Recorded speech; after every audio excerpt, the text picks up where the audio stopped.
یہ جو پاکستانی معاشرے میں مردے کا منہ دیکھنے کی روایت ہے، بالخصوص رشتہ داروں کو منہ دکھانا ضروری جو سمجھا جاتا ہے، یہ کہاں سے آیا ہے؟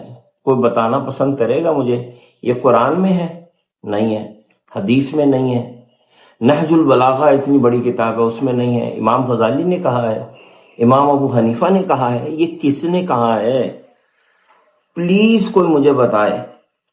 یہ جو امریکہ سے بہن بھائی بیٹی بیٹا چلا آ رہا ہوتا ہے، 2 دن تک گرمی کے دنوں میں لاش مردہ خانے میں پڑی ہوتی ہے کہ منہ دیکھنا ہے، یہ کہاں سے آئی ہے پریکٹس؟ یہ کس نے کہا ہے؟ جس سٹیج کے اوپر وہ لاش ہے نا، اس کے فائدے میں اب صرف آپ کا دیا ہوا مال ہے۔ اگر آپ اولاد ہے صدقہ کر دیں، وہی پیسے صدقہ کر دیں، آپ کے منہ دیکھنے سے اس کی بخشش نہیں ہوگی خدا کے لیے۔ اور یہ جو ہمارے لوگ ہیں وہ کیوں ایسی باتوں کے بارے میں کھل کے بولتے نہیں؟ ڈرتے کیوں ہیں؟ جن کو پتا ہے وہ ڈرتے کیوں ہیں؟ کوئی مجھے ان سوالوں کے جواب دینا پسند کرے گا پلیز؟